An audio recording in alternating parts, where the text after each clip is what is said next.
Mirëmbrëma të nderuar shikues. Çka po punohet në Saraje, çka po bllokohet? Kush po ha dreka 7.000 euro? Cilat janë projektet të cilat ka filluar me punë kryetari i ri i Sarajit dhe ku është në fakt kryetari me premtimet dhe zotimet e parafushatës e fushatës të vitit që lan pas. Për të folur rreth Sarajit, pasaj në pjesën e dytë edhe për politikën e përgjithshme, sonte do të bashkëbisedojmë me kryetarin e komunës së Sarajit, zotin Muhamet Elmazi. Mirëmbrëma zoti Elmazi, mirë se erdhët. Mirëmbrëma, kënaqësi jam mysafiri juaj. Si po ecin punët në Saraj? Me juve jemi taku në fushat, teksa ishit në garë për qenë kryetar komune, garën e fituat dhe tani me të marrë detyrën, tashmë po thuj se jemi në muajin e 6 kur e keni marrë detyrën. Si po ecin punët në menaxhimin e komunës? Realisht punë me popull, kërkesat shumëta, detyrime dhe obligime shumëta, nuk kemi as pak private, realisht jemi koncentruar me gjithë qenjen tonë dhe mundin tonë, punojmë pareshtur nga 16-18 orë brenda ditës, duke i përfshirë edhe vikendet, me të vetmin qëllim që të jemi afër qytetarëve dhe ta realizojmë atë që e premtuam në zgjedhje dhe i fituam zgjedhjet e fundit lokale në Saraj. Ndër premtimet dhe zotimet e juaja të para kanë qenë që ujë të pishëm për çdo ambisëri 24/7. Sot që 6 muaj që jeni në krye të komunës së Sarajit, si qëndron puna me ujin e pishëm, sepse ju atë kohë keni qenë opozit si kandidat dhe keni kritikuar madje me atë tonin që është e turpshme të flitet në këtë vit akoma për ujë të pishëm për një nevojë elementare bazike. Realisht gjendja është e njëjtë, domethënë kemi vendbanime të cilat kanë infrastrukturë ujore dhe tjera të cilat nuk kanë edhe atë elementare. Në koordinim me qytetin e Shkupit, në koordinim pothuajse të përditshëm, jemi në përfundim e sipër të gjitha procedurave, ku do bëhet edhe pranim dorëzimi i rjetit i cili u ka bërë para ca kohësh për 5 vendbanime, duke përfshirë Turoshën, Kopanicën, Bojanën, Bukaviçin dhe Llaskarcën. Po kuptohet, ka ardhur menaxhment i ri në krye të qytetit Shkupit, sikurse edhe ne që i vënë do procedura i bëjnë edhe ata të njëjtit, duke bërë revizion të dokumentacioneve dhe tenderimeve, dhe pas përfundimit të këtyre procedurave, besoj se hapi i parë do jetë bëjmë pranim dorëzim për ujin e pishëm për këto vendbanime dhe kuptohet ne si menaxhment i ri tash kemi fillu, jemi në procedurë duke projektu për vendbanimet Çelon, Semenisht, Arnaqi dhe një pjesë të epërme të Kondovës, ku shpresoj se pas përfundimit deri në qershor apo eventualisht korrik të këtyre dokumentacioneve, domethënë projekteve, do të aplikojmë gjithandej që ta realizojmë infrastrukturën të këto vendbanime dhe pastaj kuptohet me ndërmarrjen publike të qytetit Shkupit të bëjmë kyçjen e këtyre vendbanimeve në ujë të pishëm dhe atë premtimin ton gradualisht ndal ta fuqizojmë dhe ta plotësojmë. Kuptohet, nuk është e lehtë, po për një mandat të plot unë besoj se çdo ambisëri në komunën, në territor të komunës së Sarajit do ketë ujë të pishëm. Ndërkaq brenda do thotë ju si datë përmendet muajin qershor dhe korrekt, sepse zakonisht justifikimet se janë procedura, ndonjëherë jemi dëshmitar që këto procedura din të zgjaten edhe banorët janë peng i këtyre procedurave të gjata. Ju përmend muajin qershor korrekt, ma konkretisht pra akoma pa bën një vit do zgjidhni problemin në këto fshatra që përmendet? Flas për projektimet. Domethënë jemi në fazë të projektimeve për këto 4 vendbanime, të përfundojmë procedurat e projektimeve dhe të mundemi të aplikojmë. Nga Ministria e Planifikimit Hapësinor, vetëm se jemi përfitues të 450.000 eurove, të cilat do i dedikojmë për infrastrukturë nën-toksore, konkretisht për ujin e pishëm dhe kemi aplikuar në disa thirrje tjera që i ka pas Ministria në fjalë dhe besojmë se me Ministrinë në fjalë dhe organet ndërkombëtare, domethënë do realizojmë të njëjtin premtim të cilin e kam bazë edhe si premtim kryesor të fushatës time. Natyrisht që ne do të vazhdojmë ta ndjekim punën e tij dhe pastaj të mbajmë për fjalë sepse janë zotimet që i keni thënë edhe nga këtu.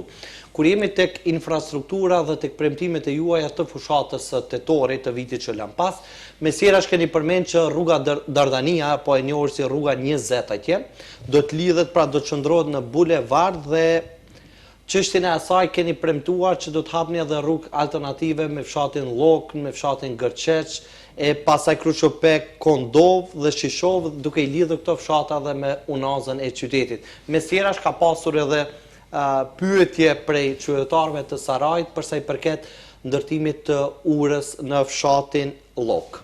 Atëherë trashëgojmë një komunë pa asnjë projekt të vetëm, ku mund ta marrim dhe të aplikojmë në ndonjë institucion relevant për të përfituar ndonjë grant. Projektojmë në çdo vendbanim dhe më mbajni për fjalë, më përgjegjësi për këtë që e them. Me thonë, jo më larg se javën e kaluar i kisha banorët e vendbanimit Llok, ku prezentova para atyre se në planin general urbanistik të qytetit të Shkupit është e parapar ura e Llokës dhe se jemi në evaluim të tenderimit për projektim dhe se një nga projektet më të para që do projektohen është po kjo urë e Llokës dhe më pas në bashkëpunim me qytetin e Shkupit dhe komunën e Gjergj Petrovit besoj që do kemi zgjidhje për ta realizuar. Për ta pas një qytetarët të qartë ata që kanë pyetur dhe kanë shprehur interesim. Brenda këtij viti do të përfundojë ndërtimi i kësaj ure? Përfundon brenda këtij viti procedura e projektimit. Nuk varet nga komuna e Sarajit, pasi që nuk kemi mjete financiare aq të mëdha dhe të hyra aq të mëdha që ne ta bëjmë hapjen e një tenderimit për urë. Do me thonë, jemi në komunikim të përditshëm me qytetin e Shkupit dhe kryetarin e komunës Gjergj Petrovit dhe besoj se pas shumë vitesh do t'i vijë zgjidhje e këtij problemit të atyre banorëve lokal. Për çdo vendbanim jemi duke projektuar. Pos banorëve të vendbanimit Llok i patëm në tyrezën e komunës, në sallën e komunës edhe banorët lokal të vendbanimit Çajlan, ku prezantuam projektin e rrugës të vendbanimit Çajlan. Jemi duke projektuar rrugën nga vendbanimi Bojan në Kopanic, nga Kopanica në Rashe, rrugën e Rashës komplet deri tek rruga e Sillarës që dahet për Radush, projektojmë rrugë alternative në Saraj. Kemi filluar ta projektojmë bulevardin e Sarajit dhe ja, një lem ekskluziv për emisionin e juaj. Jo më larg se dje ishim në një takim të përbashkët me kryetarin e qytetit të Shkupit dhe se brenda mos them ditësh, brenda këtyre 2 javë 3 bëhet hapja e tenderimit për urën e re dhe rrethrotullimin në Saraj. Do me thonë, nuk bëhet rrethrottullimi në urën ekzistuese, diku 100-150 metra më lart dhe kjo tjetë një lajm ekskluziv për emisionin e juaj. Do me thonë, ati problemit të kamotshëm të banorëve të Sarajit i vije zgjidhja. Pra, përsa i përket edhe asaj që keni pasur edhe si zotim, edhe për çështjen e rrugës Dardania që pasaj të shndrohet edhe në bulevard. Projektohet, mba përgjithësi për këtë që flas, edhe besoj se kuptohet, projektimet bëhen me 3 faza, do me thonë shndrohet komplet një rrugë të re me infrastrukturë nëntoksore e kështu me radhë. Besoj se kur dhe kemi gati projektin, do e paraqesim para qytetarëve dhe të njëjtin projekt do e dorëzojmë në kuadër të qytetit të Shkupit, se pasi që ata janë përgjegjës për realizimin e këtij projekti. Faleminderit për ekskluzivitetin, megjithatë këto janë projekte që janë edhe në shërbim të qytetarëve, është nder edhe për mediat edhe për qytetarët kur arrihen projekte të tilla të materializohen pra në periudha faqate prej 6 muajsh që jeni në krye të kësaj komune. Por ne vazhdojmë t'ju pyesim akoma për zotime tjera që keni dhënë. Kur kemi folur atë kohë në tetor të vitit 2025 për çështjen e turizmit në komunën e Sarajit, që ka edhe një pozitë atill gjeografike dhe hapësira të posaçme turistike që vizitohen vërtet, ju keni thënë që në atë zonë do të ndërtoni 350 vende parkimi për ta shtuar edhe për ta lehtësuar më shumë çastjen e vizitorëve në komunën e Sarajit. Ku jeni me këtë projekt? Kemi dorëzuar si komunë në kuadër të qytetit të Shkupit planin themelor, ku parashihet ndërtim i kanalizimit atmosferik, kanalizimit fekal dhe rrugës kryesore për kanjonin e Madh, që shpihet deri te kanjoni i Matkës. Në buxhetin e vitit 2026, në buxhetin e qytetit Shkupit janë ndarë 150 milion denar për realizimin e kësaj rruge. Kuptohet tash jena në mënyrë procedurale me për tokën ku planifikojmë të bëjmë 350 vende parkingje, ka një pjesë është toke shtetit, një pjesë është nën kompetenca të Ministrisë së Mbrojtjes, kështu që jemi në faza të rregullojmë dokumentacionet përkatëse që mund të realizohet ky projekt. Domethënë i kemi mjete të ndara në qytet Shkupit për realizim të këtij projekti dhe besoj se kur do jenë gati nga qyteti i Shkupit do bëjnë furnizim publik dhe do fillojnë punimet e kanjonit Matkës. Gjithashtu jo më larg se javën e kaluar ishim në kuadër të qeverisë ku me resorët kompetent dhe kryeministrin Mickovski biseduam për liçenin e Treskës dhe gradualisht kanë filluar televizin gjërat në mënyrë pozitive për liçenin e Treskës, ku të bëjmë revitalizimin e të njëjtit dhe të jetë në funksion për qytetarët e Sarajit. Kështu që edhe për qendrën rekreative sportive Saraj jemi në komunikim me kryetarin e qytetit Shkupit dhe të shohim si ta bëjmë duke e mbrojtur çka është më kryesorja natyrshmërinë e parkut, të jetë më funksionale edhe më të plotësoj shërbimet e qytetarëve ku kena një fluks të madh në këto 3 lokacione në territor të komunës së Sarajit. Dakor. Atëherë si opozitar keni akuzuar edhe për ndërtime paleje që bëhen në Saraj. Mesjera që keni theksuar që për të zgjidhur ky problem, hapi i parë është bashkëpunimi me Inspektoratin Shtetëror të Ndërtimit. Ka lëvizur diçka në këtë drejtim për evidentimin e objekteve që janë paleje? Atëherë kompetencat e plota të komunës Sarajit i ka Inspektorati Shtetëror për Ndërtim dhe Urbanizëm, pasi që nuk kemi inspektor për ndërtim në kuadër të komunës Sarajit. Kishim një thirrje për inspektor, po edhe njëta thirrje dështoi pasi që kandidatët të cilët aplikuan apo konkuruan për këtë vend pune nuk i plotësonin kushtet dhe kriteret që janë të parapara me ligj dhe në komunikim të përditshëm pothuajse me zotrin Rexhepi, drejtorin aktual të Inspektoratit Shtetëror për Ndërtim, të njëjtit kanë marrë përsipër që të bëjnë një revizion komplet territorit të komunës Sarajit lidhur me ndërtime paleje dhe pasi që të përfundon revizioni i njëjtë i ndërtimeve paleje, besoj se raportin e njëjtë do ma dorëzojmë në komunë dhe pastaj në konform ligjeve vendore do zbatojmë për ndërtimet e egra të cilat nuk i kanë respektuar ligjet e vendit.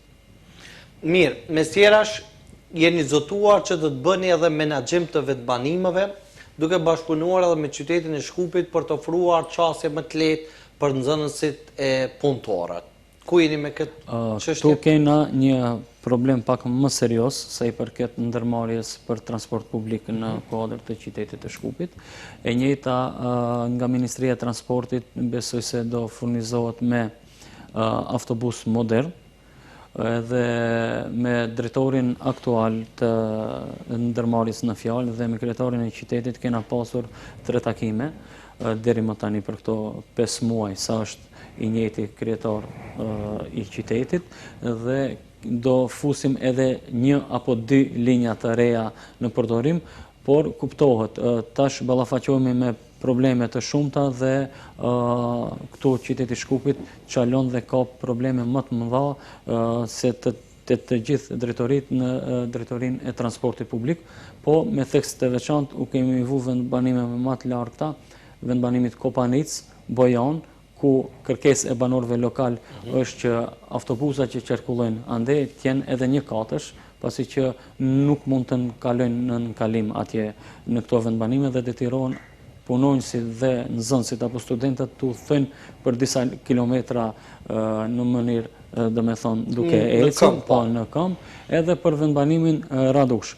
Është opsioni të jetë lëvizje mobile, ku kuptohet autobusi i cili qarkullon me numër 56 dhe 111 ta ketë linjën Saraj Radush, Saraj Bojan dhe mos lëviz deri në qendër, që të ketë lëvizje më të shpeshta, po këto vetë se janë propozuar në qytet të Shkupit dhe shihen me mënyrat dhe metodat cila është më e përshtatshme që t'ju dalim në ndihmë qytetarëve lokal.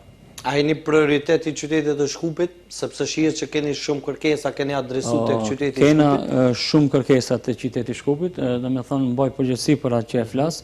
Në buxhetin e 2026-s janë ndarë mjetet për kanjonin e Matkës, njëtë hapet tenderimi, lajmi ekskluziv që ishte te ju për urën dhe rreth rrotullimin. Këto janë pjesë teknike të cilat vetëm se lëshohet një linjë e re. Pasi që qyteti i Shkupit vetë se edhe tash operon edhe me ujin e pishëm, edhe me transportin publik, edhe me grumbullimin e mbeturinave në territor të komunës Saraj. Mirë. Jeni në fillim të mandatit pra në 6 mujoren e parë, po megjithatë në ndërpremtimet e juaja kur flasim për arsimin ka qenë ndërtimi i 4 shkollave të reja dhe 3 qerdheve. Tani për një mandat 4 vjeçar me u ndërtu 4 shkolla i bie që çdo vit nga një shkollë. 6 mujor i vitet të parë vetë se ka kaluar, ku jeni me këto projekte dhe me këto zotime që keni dhënë? Si prioritet i menaxhmentit të ri komunal është shkolla periferike Sami Frashëri në Matkë, pasi që është godin më e dëmtuar dhe me kushte minimale që s'plotësohet kushtimisht asnjë kusht.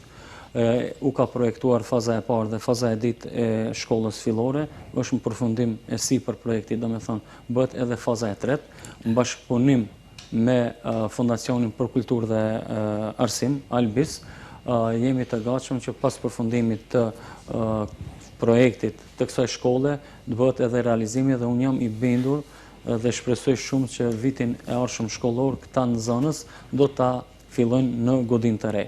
Sa i përket qerdheve, jemi në procedurë me Ministrinë e Transportit, ku një pjesë e tokës në vendbanimin sillore e poshtme duhet të shndrohet në pronë të komunës Sarajt dhe ne veç se jemi duke e projektuar qerdhen në vendbanimin sillore e poshtme, pas përfundimit procedurave me Ministrinë e Transportit e përfundojmë projektin e qerdhës dhe të njëjtin e aplikojmë në Ministri përkatëse që t'jemi përfitues punë dhe politikë sociale. Megjithatë ju në premtimet e juaja keni përmendur si lokacion të përshtatshëm fshatin Gërçec për ndërtimin e qerdhës së parë. Flas për projektet të cilat mund t'i realizojmë sa më shpejt. Ndërkaq për 3 shkollat fillore keni përmend Matkën, Shishovën, Llaskartën dhe Sfillare. Po, Sfillare tepërme, projekti njëkohësisht ka filluar, nuk ka filluar ende të projektohet projekti i Shishovës dhe Llaskartës, ndërsa sa i përket qerdheve, domethënë jemi në fazën e projektimit për qerdhën e vendbanimit sillore të poshtme dhe s'kemi filluar akoma për Bukoviç dhe Gërçec. Mirë, për çështjet të rinore, çështjet e trinjeve flet secili, por pak prej tyre veprojnë dhe marrin masa konkrete. Në mes të këtij jeni edhe ju, ku si kandidat keni premtuar që do të zhvilloni jetën rinore në komunën e Sarajit, që të rinj të shohin perspektivë dhe ta zhvillojnë të ardhmen e tyre brenda komunës së Sarajit. Që 6 muaj në krye të detyrës i pari i komunës, çfarë veprime konkrete keni ndërmarrë në këtë drejtim? Fatkeqësisht në territor të komunës Sarajit nuk ka këshill rinor lokal dhe nuk ka qendër rinore. Nga Ministria në këtë drejtim jemi të koncentruar në përgatitjen e dokumentacionit për një qendër rinore, ku nga Ministria e Kulturës janë ndarë 1 milion denar për projektimin e një salle për sallë kulturore me sektorin e urbanizëm në kuadër të komunës Sarajit dhe me biznismenët lokal, jena të mendimit që në godinën e njëjtë duhet përfshihet edhe qendër rinore dhe një bibliotekë, me të vetmin qëllim që aktivitetet e tyre rinja jonë t'i kërin aty, pos asaj të formohet këshill rinor lokal, ku do kemi në një mix idesh dhe do dale më e mira në pa e tyre dhe kështu që t'ken përkraje edhe institucionale. Mirë, sa i përket premtimeve, pra jeni vetëm 6 muaj, ne natyrisht kemi për obligim të kërkojmë sharime se ku jeni me zotimet e para, se mes tjerash keni dhënë zotime dhe për 100 ditët e para çfarë punë do të bëni. Tani do të kalojmë tek pjesa tjetër, ku mes tjerash komuna e Sarajit ka qenë në vëmendje të mediave dhe opinionit publik në mbar vendin, pra jo vetëm për Sarajin, pas akuzave të fundit që i keni bërë ju si kryetar komune kundrejt oponentëve tuaj politik. Do të flasim më detajisht sepse në paraqitjen tuaj të fundit në mbledhjen e Këshillit Komunal në Saraj, ju keni akuzuar që për 70 ditë janë keq përdorur 7.000 euro për dreka në një restorant të vetëm dhe mes tjerash pasaj keni bërë edhe një akuzë tjetër, mbase edhe me dokumente në dorë, mbi atë që janë bërë projekte ku 1 metër katror me begatonka ose plaka betoni janë shitur për 40 euro metri katror është paguar nga Komuna e Sarajit.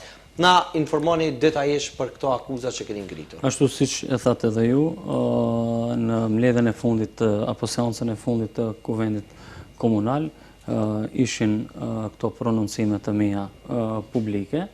Realisht nuk ishte qëllimi që të akuzohet dikush, po ishte një elaborim mbi kreditimin të cilën e kishim si pikë të rendit të ditës, por është e vërtet se çdo institucion, qoftë i nivelit qendror apo lokal, udhëheqësia e institucionit në fjalë ka reprezentacion të cilët i shfrytëzon për delegacione, për mysafir, edhe për nevojat të tij personale.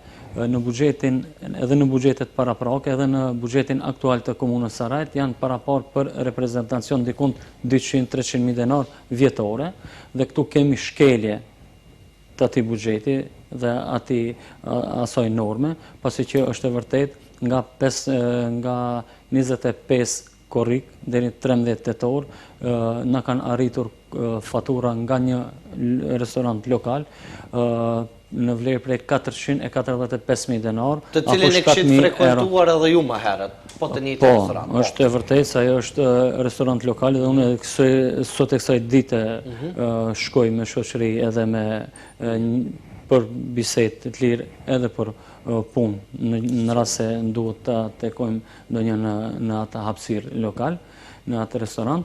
Mirë po kjo nuk ka të bëjë vetëm me këto 7.000 euro që kanë harxhu për vit apo periudhë zgjedhore. Se nga ish kryetari tha se ku i dërgon ti delegacionet të cilat vinë. Unë nuk e di se ka pasur delegacione aq të larta që e kanë vizituar komunën e Sarajit, duke përfshirë ambasadorin e Bashkimit Evropian, ngarkuesen e detirës, ambasadorin e Shteteve të Bashkuara të Amerikës, po i kanë pritur në zyrën time dhe i kanë përcjellë. Në me thonë, nuk ka pasur 7 ditë ravazi Komune Sarajit. Ju nuk keni aq dorë shlirë sa për t'i qërosër edhe me drek ose me diçka. Nuk ka patur Komune Sarajit për 70 ditë të rresh delegacionet të cilat u ka desh t'i dërgon në Saraj. U ka bërë në kampanjë zgjedhore dhe kanë hënk e pi aktivistat partijak. Unë nuk e akuzoj ish kryetarin se i njëjti e ka bërë anaxhim, po u ka bërë nën menaxhimin e tij dhe përgjegjës për ato fatura me një çfarë mënyre është ai. E them, nuk u ka bë vetëm kjo faturë është vetëm për 3 muajt e fundit menaxhimit të komunës nën kompetencat e atyre. Ka dhe fatura tjera në restorante tjera për gjatë një viti kalendarik. Sepse vetëm këtë të fundit ju i keni përmendur. Mirë, po nëse zoti nën menaxhimin e zotit Veseli janë shpenzuar 7.000 euro për 70 ditë. Ju që 6 muaj jeni në krye të komunës, sa keni shpenzuar në restorante, sa po hanë po pini ju zoti Elmazi? Gjithçka është transparente dhe publike. Madje edhe me ligj nuk mund t'ju hikim pagesave të cilat në mënyrë të detajuar mund çdo qytetar të hinë dhe të shef pagesat e institucionit komun. Mba përgjegjësi të plotë se asnjë denar të vetëm nuk e shfrytëzoj për dhe asnjë benefit tjetër nga komuna, duke përfshirë këtu ushqim, haje, pije, naftë e kështu me radhë. Domethënë nuk shfrytëzoj as veturë zyrtare, me vetëm qëllim që me çka shkoni në punë? Shkoj me veturën private. Sepse këtë gjë nuk e keni përmendur në fushat se do ta bëni. Prandaj është nuk e kam bë edhe atje ku kam qenë drejtor paraprakisht. Në shoqërinë aksionare Nomagas, 2-3 muajt e fundit nuk e kam shfrytzuar veturën zyrtare. Mirë, atëherë periudhën e fundit tashmë keni filluar detyrën e kryetarit. Asnjë ditë nuk u ka lëviz nga objekti i komunës Sarajit vetura zyrtare. Sepse shembujt e tillë janë të paktë edhe vërtet të rrallë. Mirë, po për 180 ditë, pra ta zëm për 6 muaj që jeni në krye të komunës, pra buxhetin e parapar për reprezentacion ju nuk e keni prekur. As pak. Edhe sa kohë do të vazhdoni me këtë ritëm ose këtë çast? Shpresojmë se deri në fund të mandatit. Mbase derisa t'ju dëgjoj vetura juaja, ose keni nevojë për mysafir për ti që rason Po, kuptohet. Ato janë raste të ralla, edhe që janë të lejume edhe ligjërisht edhe mund të ndodhin. Nuk them se ndodhin, mirë po nuk ishte punë delegacionisht 7.000 euro që janë harxuar në kampanjë zgjedhore. Sa i përket akuzave për pllakët e betonit për metër katror? Është fakt se çdo tenderim i ka kushtet, parakushtet dhe pozicionet e tenderimit. Në pozicionet e tenderimit të fundit për pllaka betonit në territor të komunës Sarajt, shuma shkon deri në 150 euro për njësi, mirë po këtu kuptohet se hin 1 metër kub tampon, 1 metër kub zallë e kështu me radhë, dhe ato nuk janë për metër katror, por janë për sipërfaqe më të madhe, dhe llogaria nga ekspertët të cilët bëjnë revizion të këtyre rrugëve, na është raportuar se 1 metër katror dikund i kushton komunës 20-20 ca euro për metër katror. Mes tjerash, ajo që kanë pa qytetarët e kanë dëgju, janë edhe prononcimet e zotit Ilyas Veseli, i cili tha që u shkarkova nga pozita e kryetarit të Këshillit Komunal për shkak se nuk u bëra pjesë e pazareve të natës. Kush ka bë pazaret natës, zot Elmazi?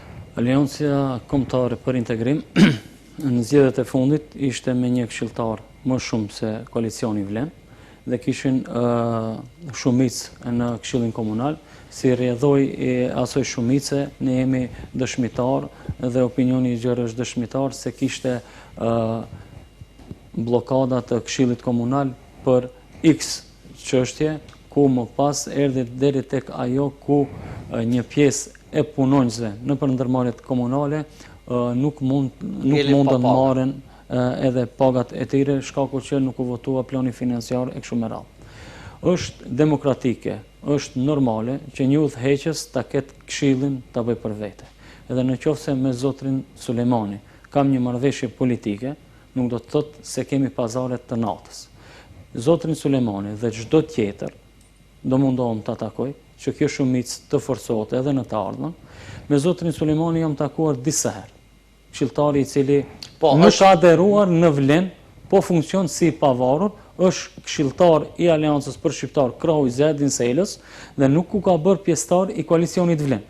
Zotrin Sulejmani e kam takuar disa herë, ja kam shpjeguar idenë dhe idenë e zhvillimit për komunën tonë, i cili mbi 90% e ka pranuar, me të njëjtin jemi dakorduar që të bëhet pjesë e shumicës dhe të përkra këto vizione dhe këto ide për zhvillimin e komunës Sarajt. Kuptohet në qoftë se është pazar i natës se ai do të jetë propozues i ndonjë antari për këshill drejtues dhe këshill mbikëqyrës të ndërmarrjeve publike, unë nuk e shoh se është pazar i natës.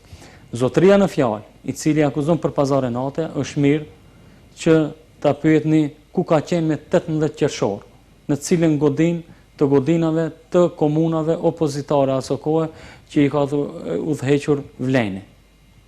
Me 17 korrik në orat 16, me kë u ka takuar zotria në fjalë në komunën e Çajirit. Tani, vetëm pak, ju lutem. Jo, zoti Elmazi, kur përmendni data, ora fikse, po i bie sikurse koalicioni Vlen në komunën e Sarajit ka qenë në përcjellje të zotit Veseli. Jo, nuk thash ka qenë. Jo, po në cilat godina është taku? Në godinën e komunës së Çajirit.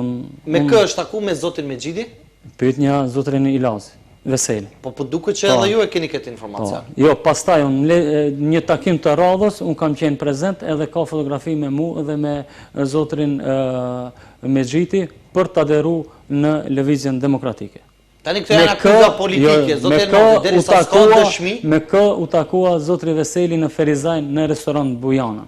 Kë e ftoi në shtëpinë e tij në Çajir, zotri Veseli, 3 ditë pas përfundimit të zgjedhjeve lokale, dhe ku i premtoi se do të jetë pjesë e shumicës aktuale. Zotri Veseli ka votuar Muhamet Elmazin për zgjedhjet e fundit. Vota është e fshehtë, nuk e vota është e fshehtë. Premtim i zotrit Veseli ka qenë, më ka marrë në telefon dhe më ka premtuar që do voton mua. Jo rastisht në vendbanimin Lubin, ku shumicë dërmuese e etnikumit shqiptar janë familja e zotrit Veseli unë kam fituar 3-1 kundrejt Blerant Ramadanit. Pasi akuzohena për pazaret e natës i ka bë me vetë iniciativë zotri Veseli. Dhe s'ka pazaret e natës në qoftë se kemi marrëveshje politike me zotrin Sulejman. Tani, mbas krejt këtij shpjegimi që dhat, me këto data, me këto takime edhe jashtë vendit tonë, a i bie që ju, zoti Elmazi, e keni pranuar emrin e zotit Veseli për qenë kryetari i Këshillit për shkak se vetëm se ka realizuar këto takime paraprakisht? Jo. Tani, nëse kjo qasje veprimit është realizuar me zotin Veseli, a i bie që e njëjta po praktikohet edhe me zotin Sulejmani? Sepse nëse jeni akuzu për pazaret natës, ju po e preferoni më but pazaret e natës t'i quani me marrëveshje politike. Në qoftë se ka të bëjë me pazaret natës, edhe ka tentativ nga zotri Sulejmani që të udhëheq Këshillin, ai ka pasur këtë mundësi ta bën. Po këtu dëshmohet tjetër gjë, se ne nuk kemi pazaret natës, kemi thjesht një marrëveshje politike dhe pjesë e shumicës aktuale në Këshill komunal është zotri Sulejmani dhe kaq. Por akuzat që ngrita edhe kërkesat e zotrit Veseli mund t'ja parashtronit zotrit Veseli, t'aftoni mysafir. A keni dëshmi për të kena dëshmi me video dhe audio incizime. Po që se do jetë nevoja, do ua sjellë. Me gjithatë mbesin akuza politike dhe do të presim edhe përgjigjen e zotit Veseli, me siguri është duke e dëgjuar paraqitjen tuaj, sepse natyrisht që janë akuza që drejt për drejt godasin edhe kredibilitetin dhe konsistencën e tij politike. Unë jam i gatshëm të ballafaqohem me çdo njërin për fjalën që i them publikisht. Mirë. Ju më herët folet për menaxhimin në krye të komunës së Saraj, që nuk përdorni as veturën zyrtare dhe akoma nuk keni shpenzuar sa i përket buxhetit të parapar për reprezentacion. Megjithatë, vitin 2026 e kemi filluar me një akuzë për një tender të rregulluar e të organizuar apo thënë ndryshe të orkestruar nga ju për sa i përket pastrimin e rrugëve. BDI, përmes një pres konference, ju akuzoi që tenderin për pastrimin e rrugëve, për hedhjen e kripës e keni bërë në mënyrë të organizuar, ku pastrimi i rrugëve është bërë akoma pa dalë tenderi.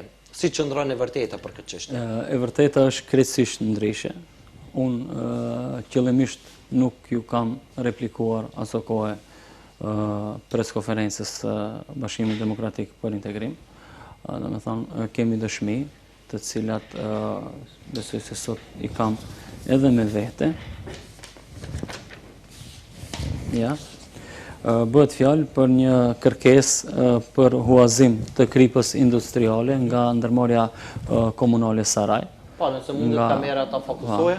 Nga ndërmarrja komunale Saraj, e cila drejtohet një X kompanie e cila merret me pastrimin e rrugëve dhe është e datës 22 dhjetor dhe me 23 dhjetor nga kompania në fjalë kena marrë miratim që e njëjta do na huazoj krip industriale dhe me datë 24 dhjetor marrëveshja mes NPK Saraj dhe kompanisë në fjalë për huazim të 30 ton krip industriale, pasi që kohët ishin të ftohta edhe ne nuk mund të rrezikonim banorët lokal që t'i lëm pa pastrim. Pra keni masa preventive. Kena masa preventive, sa i përket tenderimi në fjalë për këtë u ka bë pas kësaj marrëveshje, edhe tenderimi ka pasur ankimim. Komisioni Shkallës Ditë e ka rëzuar dhe nuk u ka bë më procedurë tjetër e tenderimit, pasi që më jemi në pranverë dhe s'kemi nevojë për mirëmbajtjen e rrugëve gjatë sezonit të dimrit. Pra i bie që nuk keni përdorur, nuk keni orkestruar në asnjë mënyrë. Në asnjë mënyrë. Kemi marrë huazim krip industriale dhe pas marrjes përfundimit të tenderimit, ne detirohena si ndërmarrje publike, ta shlyhemi huazim ndërmarrjes në fjalë. Sa i përket raportit të revizionit të organizuar në komunën e Sarajit, cilat janë rezultatet ose raportet dhëna të këtij revizioni? Realisht kena marrë raportin e revizionit shtetëror, kena raport negativ për raportet financiare dhe ligjshmërinë e transaksioneve financiare. Kemi të bëjmë me një raport negativ nga ana e institucionit fjalë, pasi që janë bërë punë në infrastrukturë, në objekte të ndryshme, por nuk kanë qenë të kompletuara dokumentacioni për edhe pranim dorëzimi i objekteve në fjalë, qofshin kanalizime, ujësjellës apo rrugë lokale, dhe bëhet fjalë për vlerën mbi 120 milion denar, 129 milion denar, mos gabojmë, është shuma konkrete, mbi 2 milion euro, ku raporti shtetëror i revizionit ep notë negative. Pastaj kemi notë negative për ndërmarrjet publike, ku Komuna e Sarajit i ka subvencionuar diku me afro 500.000 euro në vitin 2024, dhe këto raporte për subvencionim të ndërmarrjeve publike në kuadër të Komunës Sarajit nuk kanë kaluar në filtrat e këshillave drejtues mbikëqyrës dhe Këshillin Komunal të Sarajit. Pastaj, me sa më kujtohet, notë negative kemi edhe për avokatën e cila është angazhuar si avokate e Komunës Sarajit, ku edhe gjatë periudhës 2023, 24 dhe 25 ka qenë e njëjta. Ka pas një çfarë marrëveshje me Komunën e Sarajit, ku revizioni shtetëror e vërejtje se të njëjtës për çdo muaj ju kanë lëshuar nga 90.000 denar me TVSH, e potencoj me TVSH, dhe e njëjta ka sjell vetëm fatura në Komunën e Sarajit dhe jo specifikacion se çka është punuar për atë shumë. Përmendë vetëm notat negative, apo? Po. Diçka pozitive në ky raport? Ti kry njerë negativ. Ka akoma? Ka është edhe objekti i cili gjendet në qendrën rekreative sportive Saraj, Pishina, siç njihet te ne, edhe ajo është dhënë me koncesion 25 vjeçar me qiradhënie, mos gabojmë, 50 apo 60.000 denar mujore, ku enti i revizionit ka notë negative edhe për këtë qiradhënie, pasi që kanë kaluar 10 vite, edhe ati duhet u ka dashur të patur kujdes për qiradhënie afatgjate, ka procedura krejtësisht të tjera dhe kjo nuk u ka respektuar, dhe me këtë Komisioni Revizioni Shtetëror në obligon që ta marrim në këtë kontratë, ta ndryshojmë dhe të ketë një shpallje tjetër për objektin fjalë, dhe procedura tjera që janë të kuptueshme, ku punohet edhe gabohet, dhe ne prej ditës parë mundohena që të evitojmë këto, që kur të kemi revizion të ardhshëm të jemi sa më të kompletuar. Nëse ju po menaxhoni mirë me Komunën e Sarajit, pse do duhej që Komuna e Sarajit të marrë një kredi prej 2.5 milion euro? A ka krizë financiare në Komunën e Sarajit dhe kush e ka shkaktuar këtë krizë? Kriza financiare, siç kam potencuar disa herë para mediumeve, nuk du të përsëritem, është reale. Përmbaruesit i kena mbi kokë për çdo ditë, dhe jo më larg se tash para se më ardhur në emision, kishte edhe një ankimim nga një kompani tjetër e cila na ankimon dhe do të na hudh në përmbarues. Fol punës tonë, fol angazhimit tonë për 6 muaj, kemi bërë analiza financiare të detajuara, dhe kemi konstatuar së bashku me sektorin e financave që në mënyrë më e lehtë për ta shlyer borxhin aktual të Komunës Sarajit është kreditim i borxhit. E theksoj që ta kenë qartë opinionin. Nuk marrim borxh, shembull, nëse Komuna e Sarajit aktualisht i ka 3 milion euro borxh, ne nuk i marrim këto 2.5 milion euro për ta çuar borxhin në 5.5 milion. Borxhin e njëjtë ne e kemi, vetëm e kreditojmë borxhin, ku bankat komerciale, kushdo qoftë ajo, do a shlije borxhet kompanive vendore, dhe ne pastaj kena të bëjmë me bankat komerciale duke e paguajtur të njëjtin borxh për 10 vite radhazi. Nuk do kemi llogarinë bllokuar, nuk do kemi na përmbarues. Ma shumë na kushton përmbaruesit dhe ankimimet se sa ta kreditojmë borxhin aktual që e kemi. Vetëm një kompani ka një normë interesi. Po, ka një normë interesi ku ne e kena propozuar të jetë 4, por nuk do të thotë se do jetë 4. Mund të shkon edhe nën 4, edhe kjo normë interesit për 4 vite me planin amortizues të bankave komerciale vendore nuk kalon mbi 34 milion denar. Në qoftë se hipotetikisht themi se sot borxhi aktual i komunës Sarajt është 4 milion euro. Duke u bazuar në një kompani të vetme, e cila ka kryer një veprimtari të vetme në kuadër të komunës Sarajt, dhe komuna e Sarajt ja ka paguar një pjesë të borxhit kompanisë dhe ka ngelur, mos më kapni për fjalë, 5, 6, 7 milion denar kompania në fjalë pa ja shlyer në borxh. Vetëm për prej ditës që e ka dorëzuar situacionin e fundit apo faturën e fundit, obligohen në mbas marrëveshjeve, varësisht si nënshkruan marrëveshje 30, 60 apo 90 ditë që kjo shumë të paguhet, dhe kjo shumë nuk u ka paguar, vetëm për këtë kompaninë fjalë, kompaninë X, kemi paguar për borxhin prej 5 milion denarësh, borxh kemi paguar diku 4 milion denar kamat. Kjo i bie në mënyrë hipotetike, dy fishin, në qoftë se nuk e marrin kreditimin e borxhit. Neve rrezikojmë që brenda këtij mandatit, nga 4 me përmbarues dhe me normat e interesit që llogaritën për çdo ditë, nga 0.05% në qoftë se zgabon, të bëhet 8 milion euro borxhi. Ne me këtë paguajmë një normë interesi prej 400.000 eurove, po për 10 vite, dhe nuk e rritim dyfishin e borxhit, dhe kjo dhe çliron komunën e Sarajt që të mund të veprojmë sa më mirë dhe të krijojmë ato premtime që ja kena premtuar qytetarët. Kush ishte garantues për kredi? Do me thonë, për hir të vërtetës, ne kena bë iniciativë në Këshill Komunal. Tash ka edhe shumë filtra tjerë deri nëse vin te kreditimi i borxhit. Do me thonë, tash faza tjetër është dokumentacion i plot i cili dorëzohet në Ministrinë e Financave. Pa dhënë leje apo dritë jeshile, Ministria e Financave nuk mund që kjo kredi të merret. Ka disa filtra derisa të merret. Ne kena kalu vetëm fazën e parë që është dhënë leje nga Këshilli Komunal që të kreditohet borxhi.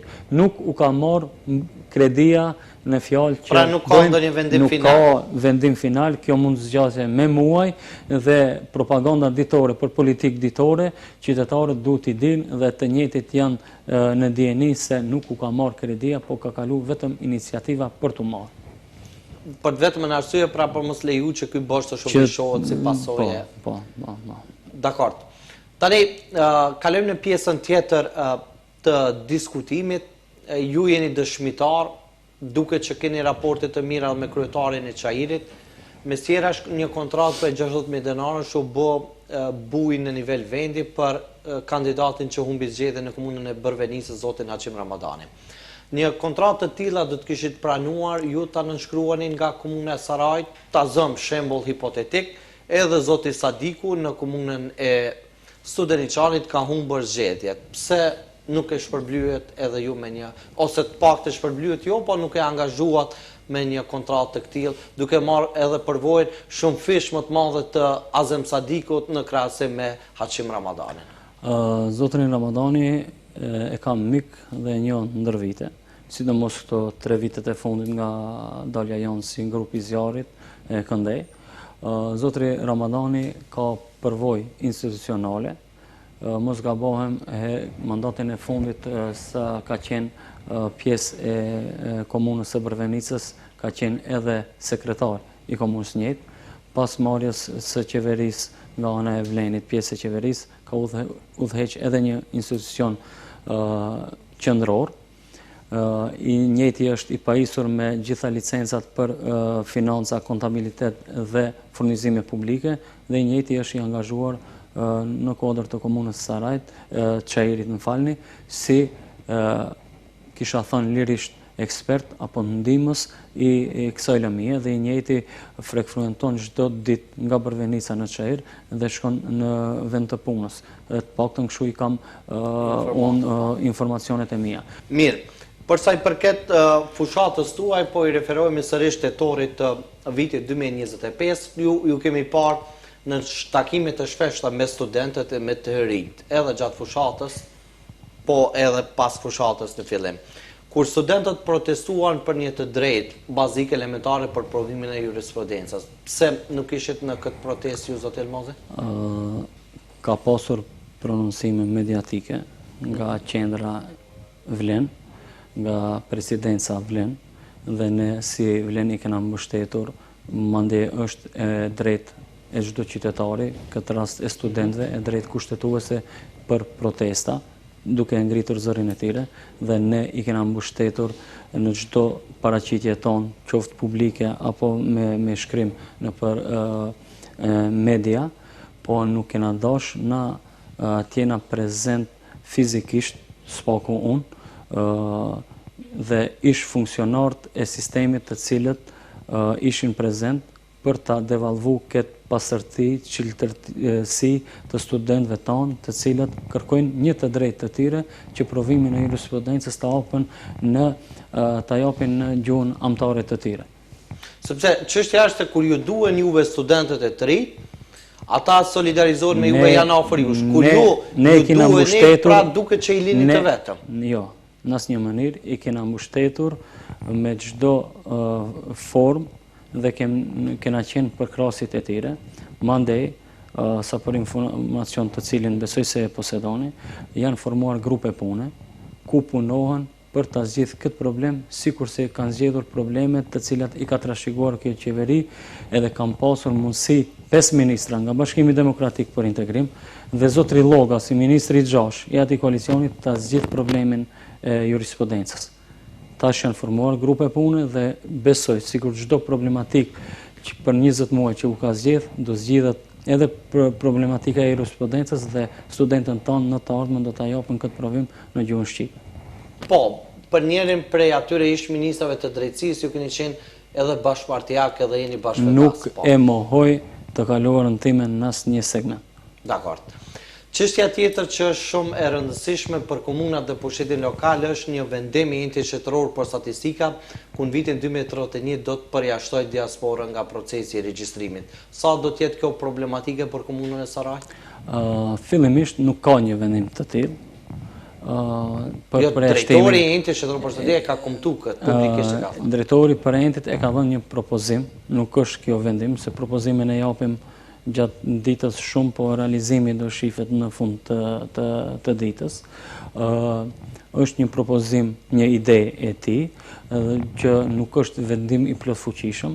Këtu shqiptarët kanë përfaqësuesit e tyre në Republikën tonë në kuadër të qeverisë dhe këto lëvizje apo kërkesa të partnerëve të koalicionit brenda koalicionit të qeverisë do diskutohen në të ardhmen. Flasim për një propozim që ka të bëjë për 5 vitet e ardhshme, nuk ka të bëjë në muajin e ardhshëm, po gjithçka përfshihet me ngjyrë partijake dhe me politikë ditore. Nëse e kthejmë në atë konotacion, atëherë për 20 vite patriotët, ku kam qenë edhe unë pjesë e atij subjekti politik, nuk e zgjodhen një herë të kena regjistrim të drejtë. Madje regjistrimi i fundit është pazare politike mes koalicionit, ku i ndahen qytetarët në rezident dhe jo rezident.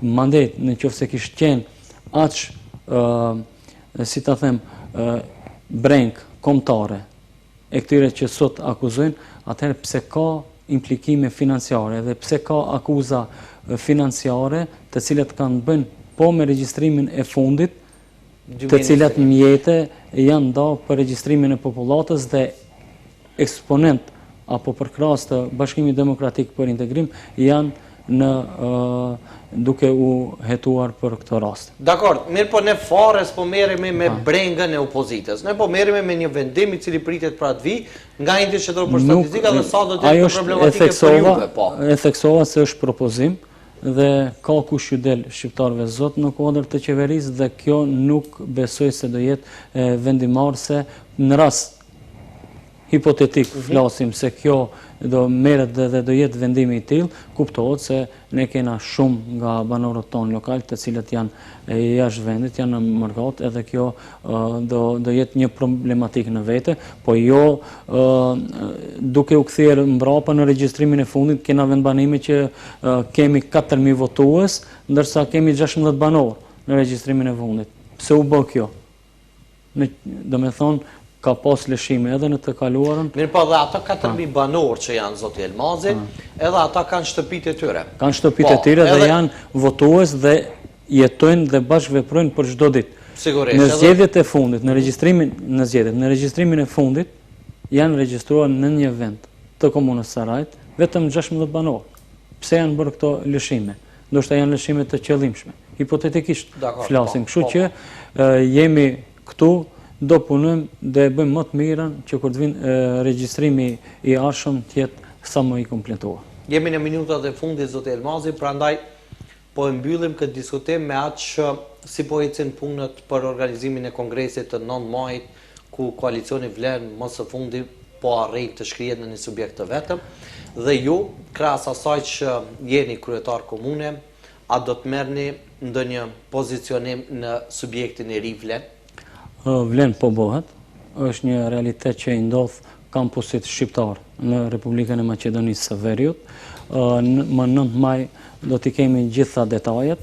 Mund të them se ideologjikisht do jemi qendër e djathtë, ku do kemi një mix mes modernës dhe traditës dhe vlerave tradicionale.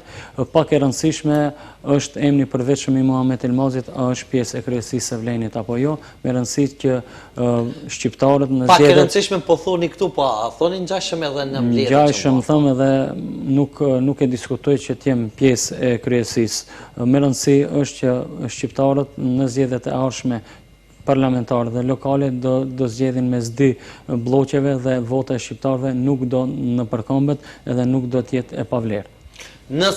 Tani jemi krejt në fund, po pikërisht në koalicionin Vlen, të thuhet se në Vlen nuk ka rëndësi emri i përvetshëm, një subjekt i ri që do të udhëhiqet me dy kryetarë është pak paradoksal. Po, jo për juve personalisht. Flas personalisht për vete, pak e rëndësishme është a jam pjesë e kryesisë së partisë Vlen apo jo. Dakor. Zotë Elmazi, faleminderit për kohën tuaj. Faleminderit shumë. Shikues të nderuar, faleminderit për vëmendjen tuaj dhe deri në takimet tona të radhës, mirëmbëjtje.